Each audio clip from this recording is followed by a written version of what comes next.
We're finally here, folks, at long last. The soft bigotry of low expectations can end. Folks, I'm Dan Weichart with Weichart Media. Thanks again for joining me today. We've got some good news. Finally, Thursday, June 29th, 2023, the Supreme Court has finally struck down affirmative action as unconstitutional, which is just icing on the cake. It's a real cherry to the day, to be completely honest with you. I've got it here from the post-millennial Supreme Court rules that affirmative action in college admissions is unconstitutional. Wonderful. It clearly is. It's clearly a violation of the Equal Protections Clause of the 14th Amendment. Always has been. And now finally, we are ending this practice. So we'll get into it. So let's scroll down through here and check it out. So I have it from the post-millennial. So on this Thursday, Supreme Court ruled to strike down affirmative action, which is wonderful. And this was against Harvard itself, who, interestingly enough, in the previous iteration of that actually set in affirmative action, the Grutter v. Bollinger case. Now we have Harvard under the microscope again, in conjunction with UNC, University of North Carolina, which is now one among the South's top colleges and universities, state colleges and universities. We're challenged that their admission programs are effectively unfair. So as we get into it, let me just go ahead and get over here. So look, we'll get into the story piece first. But one of the things I want to do here on the channel is really provide some common sense breakdown on this stuff. Because a lot of times we can get into the weeds. And look, there's going to be some issues we're going to need to get into the weeds. And we certainly shall. But here, let's just talk about the legitimacy of it. First and foremost, the idea of admitting or choosing not to admit students based on their race to any degree realistically is unconstitutional. It's directly violative of the Equal Protections Clause of the 14th Amendment, and beyond the legality of it, it's unethical. It doesn't make any sense, right? And so we have seen this be the case with particularly young black students since this thing has been inducted. Imagine this. You're a young black student, maybe the first or second individual in your family to attend school. You get admitted to a top-tier university. You walk into this top-tier university, you see your fellow white students, fellow Asian students, fellow black students, and then you have to look around and wonder, am I here because I'm black, or am I here because I'm actually good? Can you imagine living with that? Look, I get it. I definitely get it. We have this assumption that, blacks were historically discriminated against. Definitely true. Historically prevented from getting into colleges and universities. Also true. So we're going to go ahead and bump it up so we can sort of try and play catch up.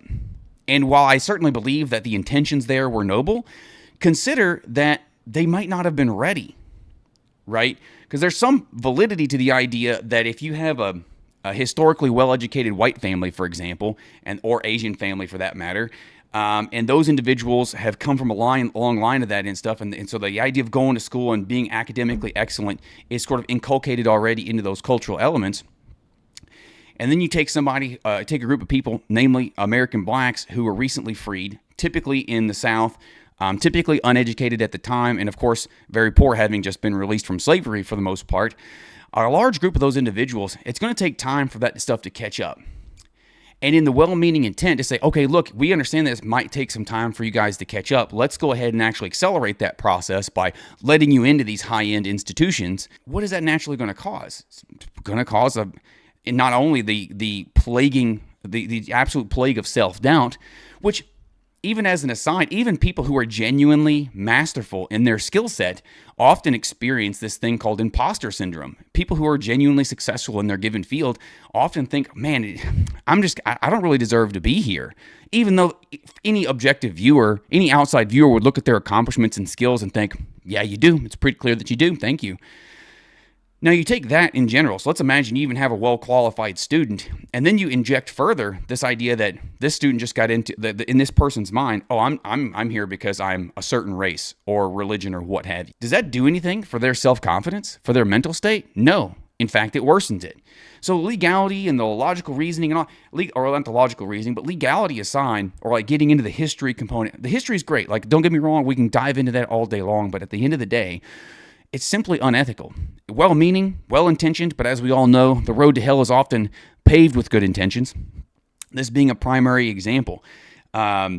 So I'm thrilled that finally the Supreme Court has decided to do away with this archaic, again, well-meaning but ultimately harmful policy. All right, let's jump back into the regular story and actually break down what's going on from a legal perspective as to why the court has reasoned that this is unconstitutional, the practice of affirmative action.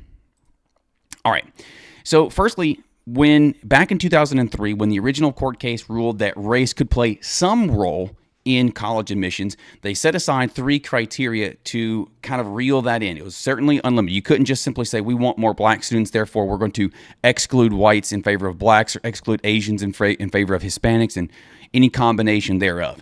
So the admissions were as follows, the criteria were as follows. Such admissions programs must comply with strict scrutiny, may never use race as a stereotype or negative, and must, at some point, end. And as a result, both Harvard and UNC's policies are alleged to be in violation of this, which the Supreme Court has agreed, and I believe it was a 6-3 vote, the opinion written by Justice Roberts. So the reasoning behind these, the scrutiny part has some more criteria to it, but really we're looking at, you don't want to use race as a stereotype, and we want to make sure that it's not overblown, and of course it must end. Because the logic was, if we're helping individuals who were previously discriminated against play catch up, at some point they must have caught up, and therefore the programs need to end. Obviously, the policy of affirmative action would likely have never ended. So here we are, thankfully, finally ending it.